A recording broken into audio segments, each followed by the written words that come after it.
Dr. Kim Tae-ho stared at the numbers on his screen for the third time that morning. Something was wrong. Very wrong. The quantum field equations he had been working on for months were showing results that made no sense.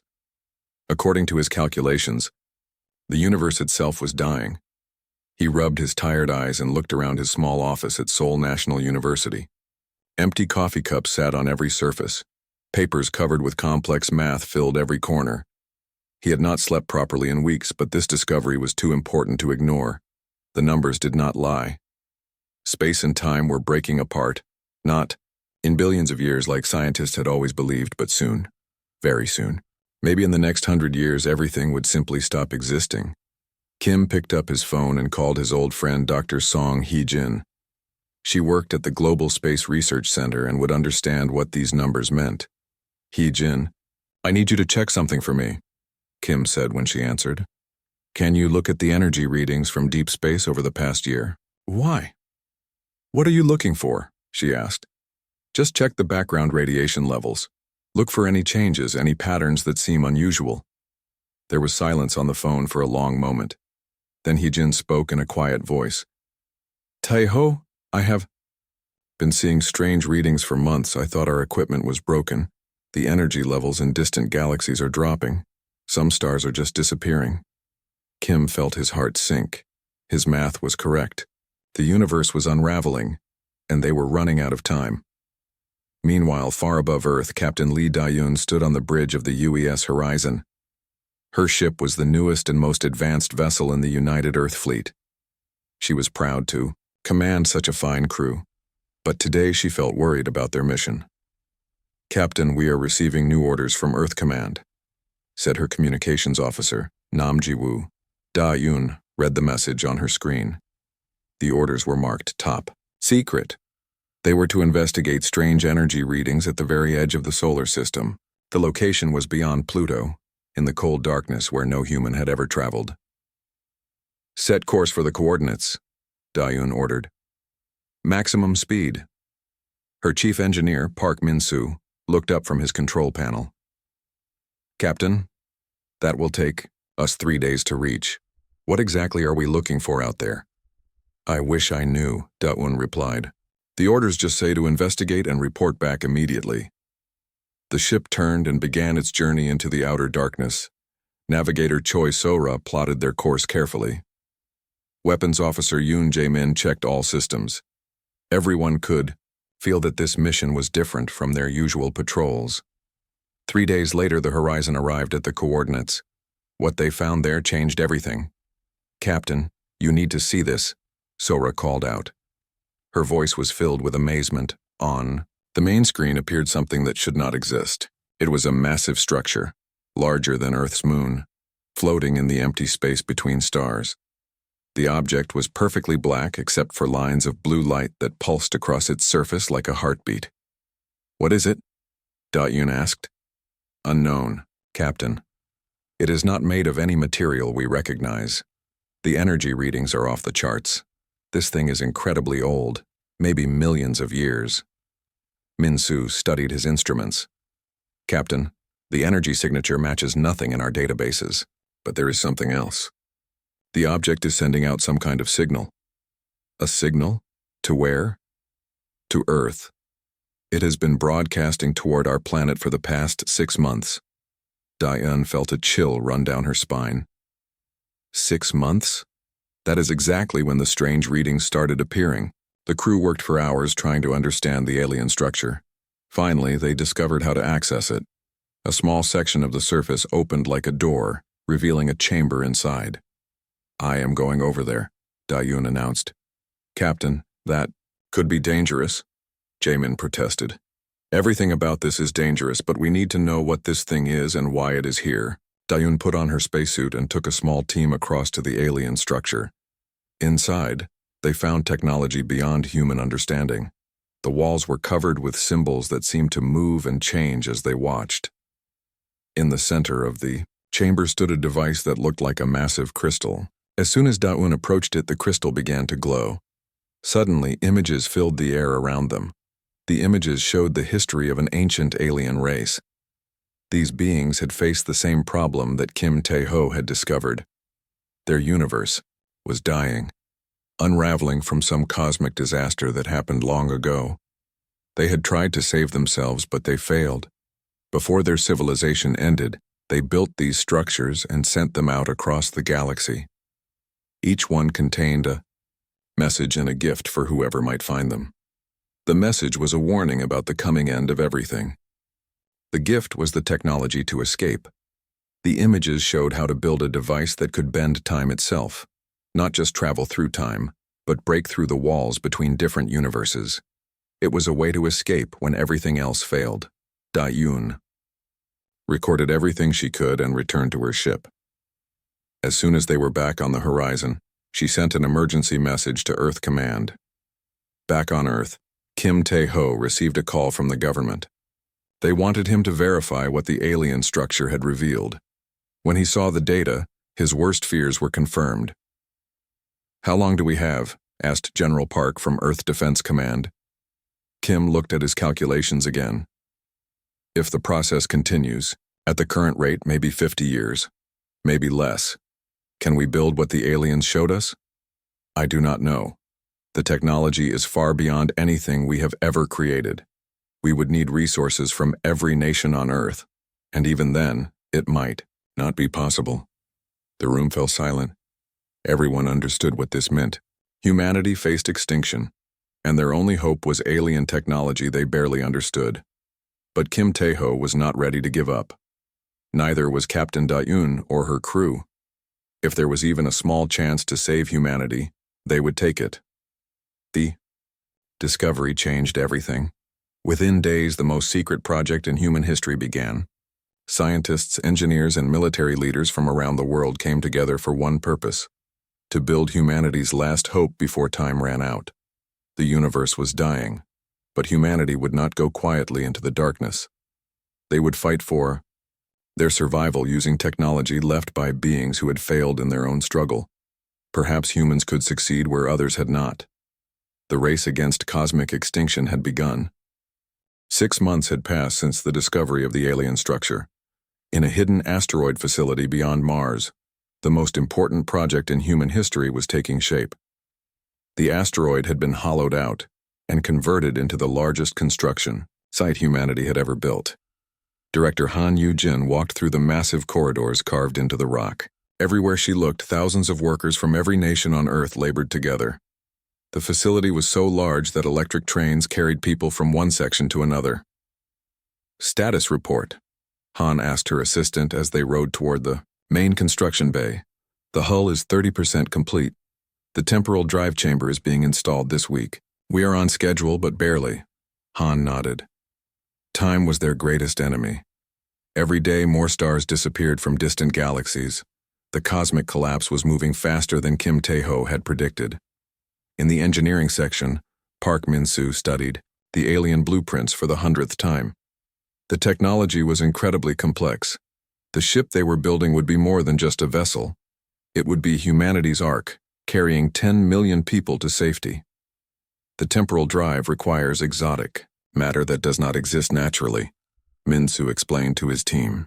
"We have to create it using particle accelerators the size of small moons." His chief assistant, Dr. Lee Sung-ho, pointed to the plans. "The power requirements are enormous. We need fusion reactors that can produce more energy than Earth uses in a year. Then we build them," Min-soo said simply. "Failure is not an option." The construction of the exotic matter was happening in space around Jupiter. 3 massive ring-shaped accelerators orbited the giant planet, using its gravity to help stabilize their operations. Each ring was over 1,000 kilometers wide. Dr. Kim Tae-ho worked at the Jupiter facility, overseeing the creation of the strange matter needed for the temporal drive. The process was dangerous and unpredictable. Several accidents had already destroyed equipment worth billions of dollars. "The exotic matter is unstable," Kim reported during a video conference with the asteroid facility. "We can only create small amounts at a time. It takes weeks to produce enough for a single test." "How much do we need for the ship?" asked Han Yu-jin. "At least 50 tons. At our current rate, it will take 5 years to produce that much. We do not have 5 years. Find a way to speed up the process. Kim understood the pressure they were all under. Every night he looked at the stars and saw fewer of them than the night before. The darkness was growing. Meanwhile, on the asteroid facility, arguments broke out daily about who would be chosen for the Ark. Representatives from every country demanded that their people be given priority. "My nation contributed the most resources," shouted the American delegate during one heated meeting. "Population size should determine selection," argued the Chinese representative. "What about genetic diversity?" asked the African Union spokesperson. "We need to ensure the survival of all human populations." Captain Li Da-yun, who had been chosen to command the Ark, listened to these arguments with growing frustration. She stood up and spoke in a firm voice. "We are not choosing who lives and who dies based on politics. We are selecting the people who give humanity the best chance to survive and rebuild. That means scientists, engineers, teachers, doctors, and artists. People who can preserve human knowledge and culture." The room fell silent. Everyone knew she was right, but it did not make the decisions any easier. Dr. Song Haye-jin worked in the biological sciences section of the project. Her job was to preserve samples of Earth's life forms and prepare genetic banks for the journey ahead. "We cannot take large animals," she explained to her team, "but we can preserve their genetic information and recreate them later. We are building a library of every species on Earth." Her assistant, Dr. Kang Yuri, was working on medical preparations for the long journey. 10 million people in cryogenic sleep for an unknown period of time. We have never attempted anything like this before. The alien technology includes medical advances we are still trying to understand, Haye-jin replied. Their hibernation systems are far better than anything we have developed. As the months passed, the ship began to take shape. The USS Temporal Ark was unlike any vessel ever built. It was shaped like a massive cylinder, 20 kilometers long and 5 kilometers wide. The hull was made from materials that could withstand the stresses of traveling between dimensions. The ship had 3 main sections. The front contained the temporal drive and navigation systems. The middle section housed the 10 million hibernation pods arranged in neat rows like a vast city of sleeping people. The rear section contained the life support systems, workshops, and living quarters for the 50,000 crew members who would remain awake during the journey. But not everyone supported the project. A group calling itself the Natural Order believed that humanity should accept extinction rather than run away. They saw the cosmic collapse as natural and right. Security Chief Bei Woo-sung discovered their first sabotage attempt when explosives were found near the temporal drive chamber. The devices would have set the project back by months if they had detonated. "How did they get past our security?" Han Yu-jin demanded. "They have people inside the project," Bei replied grimly. "Scientists and workers who believe we should not interfere with the natural order of things. Find them and stop them. We cannot afford any more delays." The sabotage attempts continued, but Bei and his security team caught most of them. However, each attack reminded everyone how fragile their hope really was.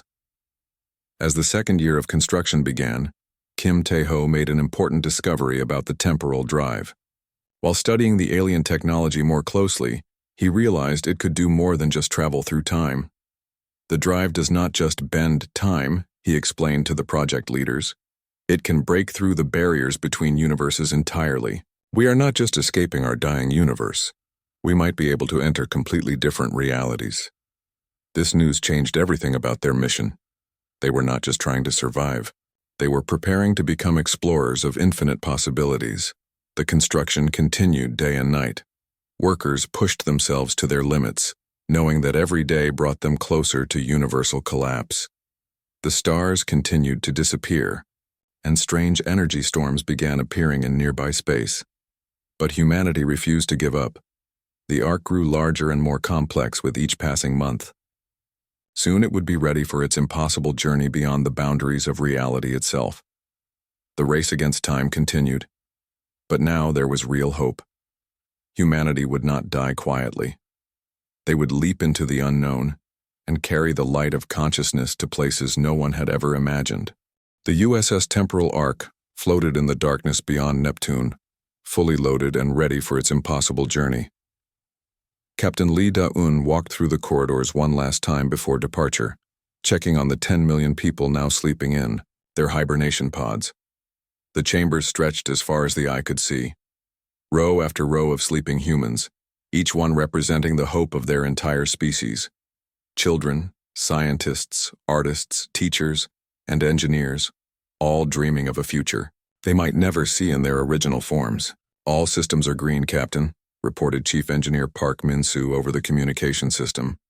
"The temporal drive is fully charged and ready for activation." Da-un returned to the bridge where her crew waited at their stations. Navigator Choi So-ra was studying readings that made no sense according to normal physics. Weapons Officer Yoon Jae-min checked systems they hoped they would never need to use. Communications Officer Nam Ji-woo monitored frequencies that should not exist. Through the main view screen, they could see Earth in the distance. The planet was still there, but it was fading. The cosmic collapse had reached the solar system faster than anyone predicted. They had perhaps hours before their home would vanish forever. "Final systems check," Da-un ordered. "Temporal drive ready," called out Dr. Kim Tae-ho from the engine room. "Navigation systems online," reported So-ra. "Life support functioning perfectly," added Medical Officer Kang Yuri. "Hibernation pods stable," confirmed Dr. Song Hye-jin. Da-yoon took a deep breath. In a few minutes, she would give the order that would either save humanity or destroy them. All. There was no middle ground. The alien technology they were using had never been tested on this scale. "All crew prepare for temporal displacement," she announced throughout the ship. "This is it. We are about to leave everything we have ever known behind." The 50,000 crew members who would remain awake during the journey strapped themselves into their positions. The ship's artificial gravity would protect them from the worst effects, but no one knew what jumping between universes would feel like. "Activate the temporal drive," Da-un commanded. Kim Tae-ho initiated the sequence from the engine room. Deep, within the ship, exotic matter began to interact with crystalline structures based on alien designs. The effect was immediate and terrifying. Space around the temporal arc began to ripple like water. The stars stretched into long streaks of light before disappearing entirely. Reality itself seemed to melt and flow around them like liquid. "We are no longer in normal space-time," So-ra reported, her voice filled with wonder and fear. "According to my instruments, we have entered what the alien records called the quantum substrate." The main view screen showed impossible sights. Colors that had no names swirled past them. Geometric shapes that seemed to exist in more than 3 dimensions floated by like strange fish in an ocean of possibility. "The quantum layers are more complex than we thought," Kim Tae-ho observed from his readings. "There are multiple levels of reality stacked on top of each other. We are moving through the foundation that supports all universes." The ship shuddered as it passed through a barrier between layers. For a moment, everyone on board felt dizzy and confused, as if they had forgotten who they were. Then the sensation passed and they found themselves in a different kind of space. "Temperature is absolute zero outside, but that should not be possible," reported the science team. "We are in a region where normal physics do not apply." As they traveled deeper into the quantum substrate, strange phenomena began occurring throughout the ship. In some sections, gravity worked sideways. In others, time seemed to flow backward for brief moments. The crew adapted as best they could, but everyone felt the strangeness pressing against their minds. "Captain, I am detecting artificial signals ahead," announced Ji-woo suddenly. "They are not coming from any human source." "On screen," Da-un ordered. What appeared before them changed everything they thought they knew about their mission. Floating in the quantum void were other ships, vessels clearly built by non-human civilizations, also traveling through the space between universes.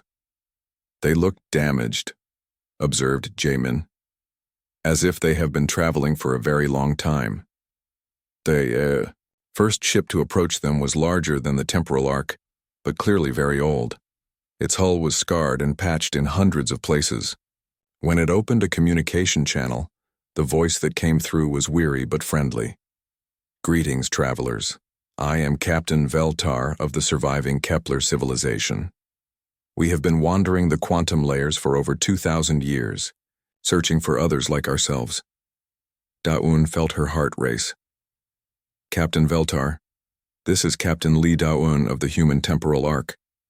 Are you saying there are other refugees from dead universes? Many others.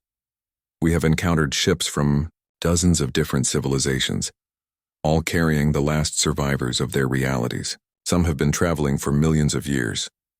Over the next several hours, the human ship made contact with an entire fleet of refugee vessels. Each one carried the final remnants of a civilization that had escaped their dying universe using technology left by the ancient predecessors. The ships came from different times and places. Some were from universes that had died recently. Others were so old that their original crews had been replaced by descendants who had never seen their home reality. We have been searching for something, Veltar explained during a meeting of ship captains conducted through quantum communication. The predecessors left clues in their technology. They spoke of a place where new universes are born. A place where we might be able to start over, added another captain whose people looked like living crystals. Dr. Kim Tae-ho studied the combined data from all the ships.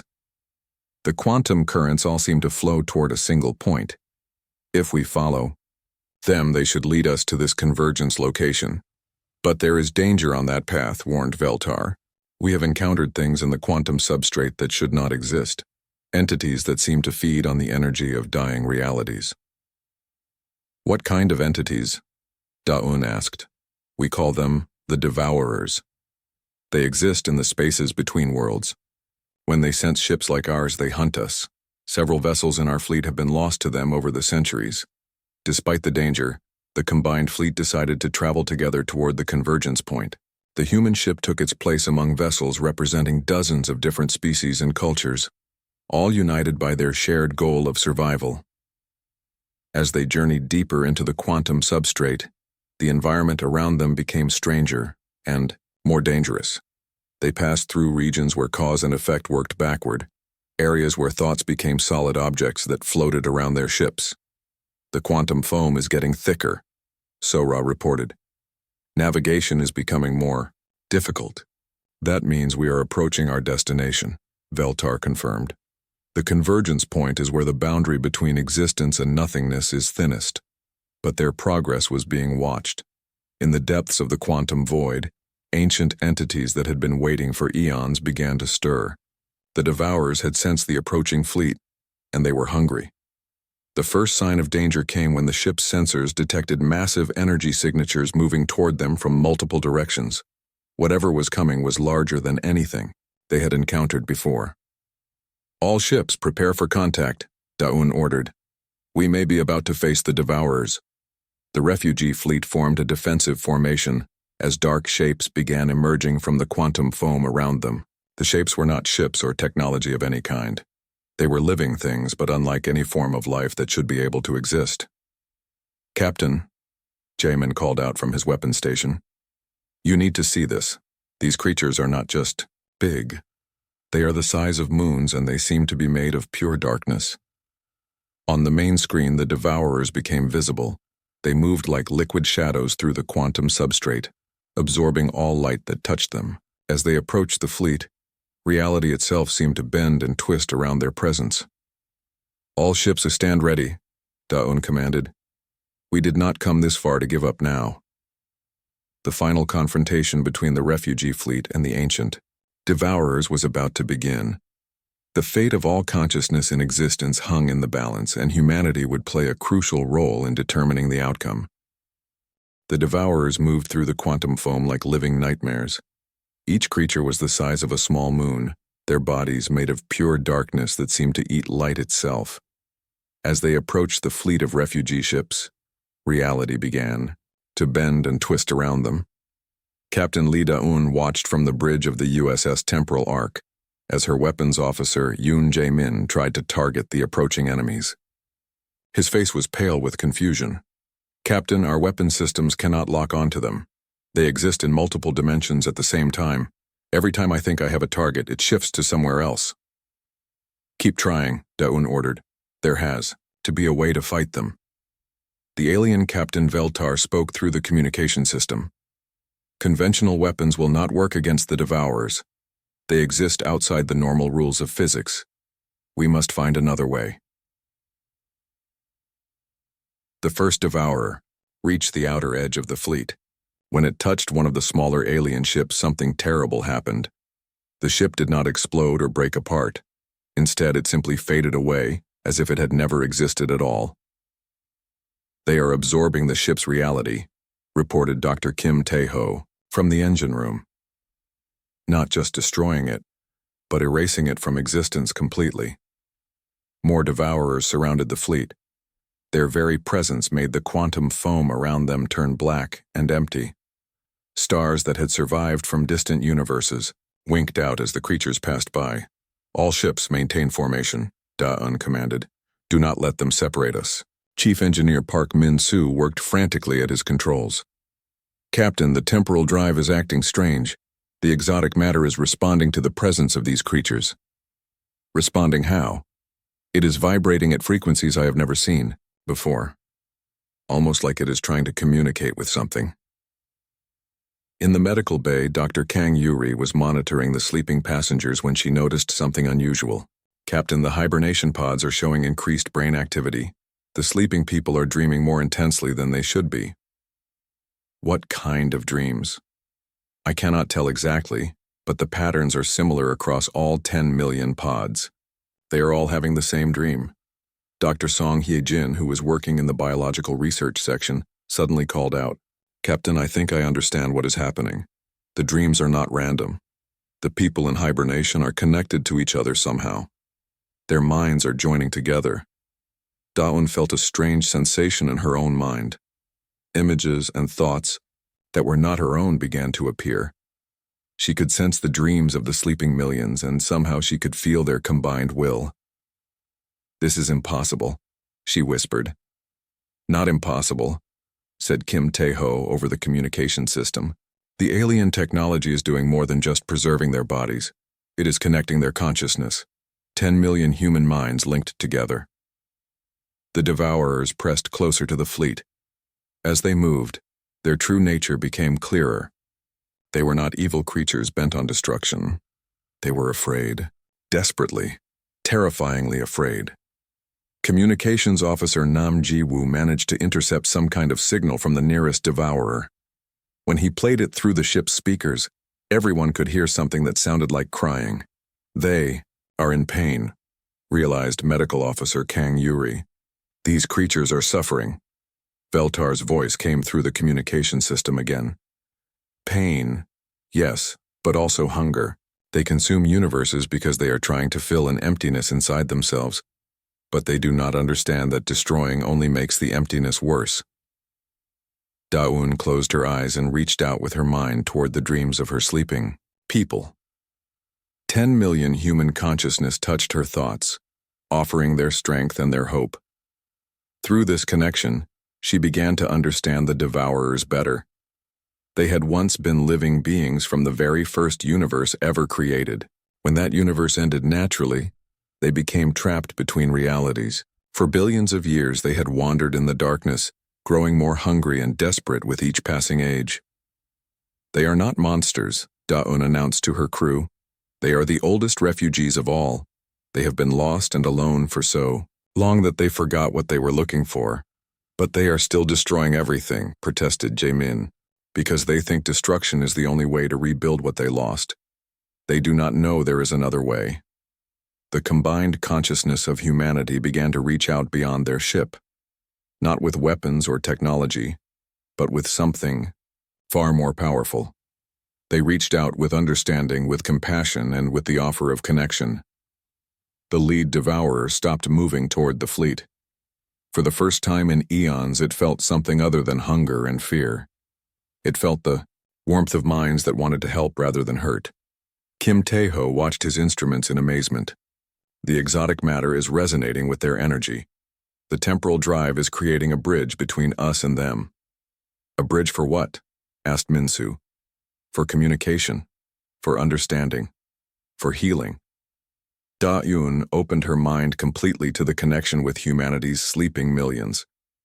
Through them, she spoke directly to the devourers, not with words but with pure emotion and thought. She showed them what humans had learned through countless generations, that pain and loss were part of existence, but so were hope and growth.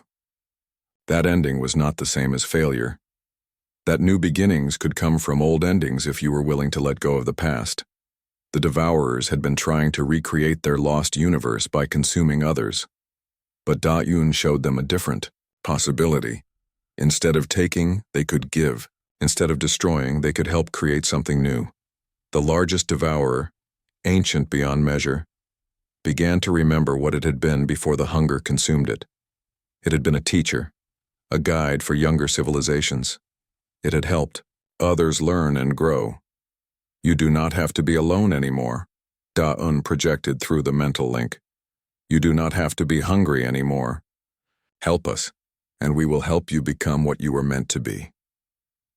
For a long moment, nothing happened.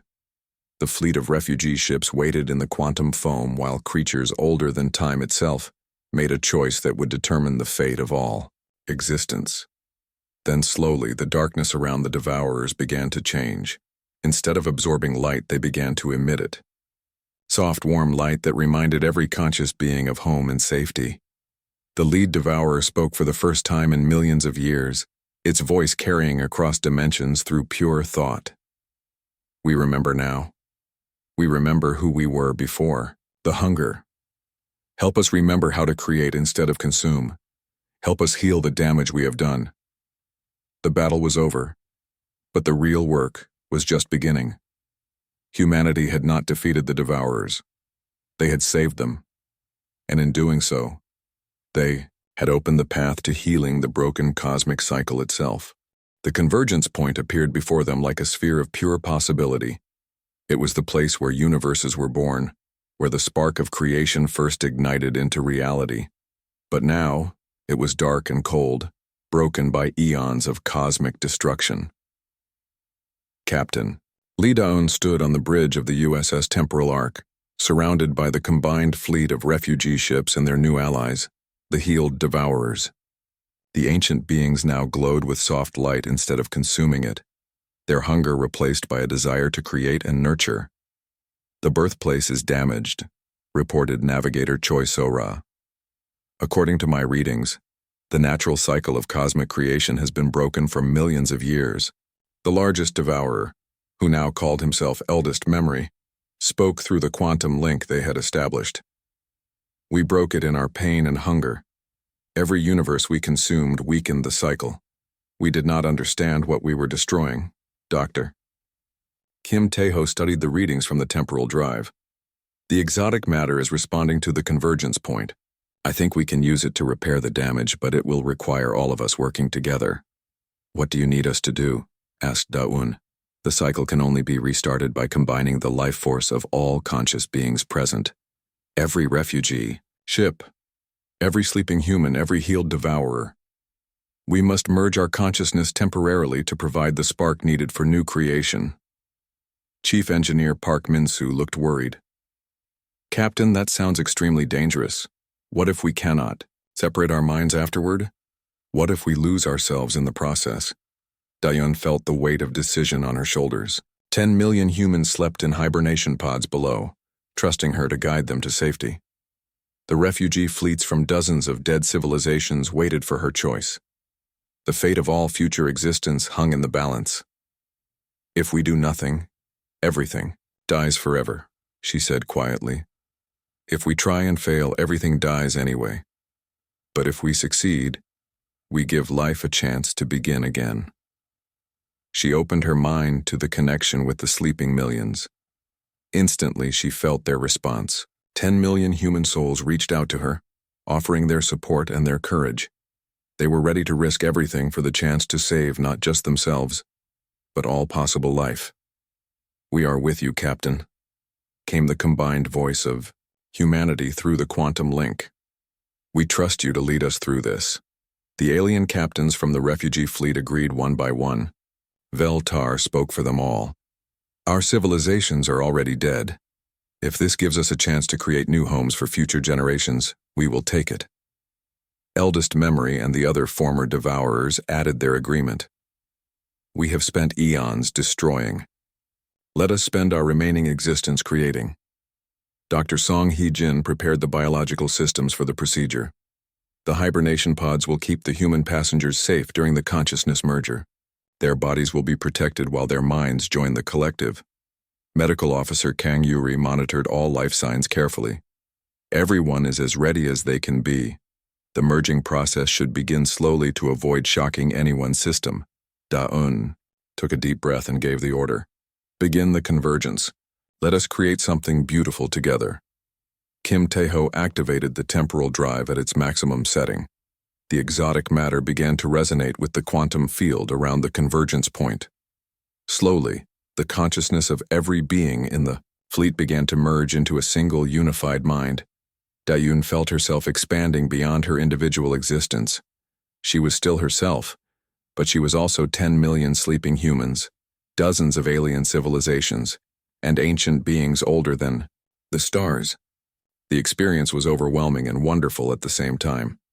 Through the merged consciousness, they could see the damage that had been done to the cosmic cycle. Like a broken wheel, it had stopped turning eons ago. New universes could not be born while old ones continued to die. We can fix this, realized the collective mind that was everyone and no one. We have the power to restart the cycle, but the process will change us forever. The merged consciousness reached out toward the dark convergence point and began to pour their combined life force into it. The process was like lighting a fire that had been cold for millions of years. Slowly, light began to appear at the center of the convergence point. Not the light of stars or suns, but the pure light of possibility itself. The spark of creation was igniting once again. But something unexpected happened. Instead of creating just one new universe, their combined consciousness was generating multiple realities simultaneously. Thousands, then millions of possible universes began to bloom like flowers in an infinite garden. The branching effect, whispered Kim Tae-ho's part of the collective mind. We are not just restarting the cycle, we are improving it, creating infinite possibilities instead of single realities. Da-un felt herself being pulled deeper into the creative process. She realized that to complete the new cosmic cycle, someone had to guide it from within. Someone had to become part of the fundamental structure of reality itself. I will do it, she projected to the collective consciousness. Let me become the guardian of the new cycle. You will not be alone, replied Eldest Memory. We, former devourers, will join you. We spent so long destroying that we want to spend eternity protecting and nurturing. The merged consciousness began to separate, but not completely. Dae-yoon and the former devourers allowed themselves to be absorbed into the new cosmic structure. They became the guiding intelligence that would ensure the cycle never broke again. Their essence merged with the laws of physics themselves. In every new universe that was born, the values they represented became fundamental constants. Cooperation instead of competition, understanding instead of fear, hope instead of despair. The USS Temporal Ark and the refugee fleet found themselves in the first of the new universes. Around them, stars were being born from the light of pure creation. Planets formed and cooled. The conditions for life appeared everywhere they looked. The readings are incredible, reported Sora from the navigation station. This universe is not just stable, it is designed to support life. Every star system we can detect has planets that could develop consciousness. The 10 million sleeping, humans began to wake from their hibernation. As they emerged from their pods, they carried within their genetic code something new, the touch of the cosmic consciousness that had created their new home. Dr. Hai-jin was the first to notice it. Captain, the awakening passengers are showing enhanced abilities, improved pattern recognition, increased empathy, stronger connections to each other. It is as if the creative process improved them somehow. Park Min-soo checked the ship systems and found them functioning better than ever before. The ship itself has been changed. Our technology is more efficient, more responsive. Everything works better than it should. Through the quantum link that still connected all conscious beings in the new universe, they could feel Da-un's presence. She was no longer their captain in the traditional sense, but she was still watching over them, still guiding humanity toward their destiny. Years passed as the refugee civilization spread throughout the new universe, finding worlds to call home. They established colonies that grew into cities, then nations, then star-spanning civilizations once again. But they never forgot the lesson they had learned. When they encountered younger species just beginning their journey toward consciousness, they shared the gift they had received, the knowledge that cooperation was stronger than conflict, that understanding could triumph over fear, that hope could overcome any darkness. In a small school on a world orbiting a young yellow star, an alien child looked up at her teacher and asked, "Where do we come from?" The teacher smiled and began to tell the story of the brave humans who had refused to accept the end of everything, who had reached out with compassion to ancient enemies and transformed them into allies, who had sacrificed themselves to restart the cosmic cycle and ensure that life would flourish forever. "And they are still watching over us?" the child asked. "Always," the teacher replied. "In every act of kindness, in every moment of understanding, in every choice to create instead of destroy, their legacy lives on." Above them, the stars twinkled with the light of infinite possibilities, carrying within their fire the eternal promise that consciousness and hope would never truly die. Humanity had not just survived the end of their universe. They had transformed the very nature of existence itself, ensuring that the light of awareness would shine throughout all realities for all time. The universe was no longer dying. It was eternally reborn, blessed by the touch of those who had dared to dream of something better than extinction.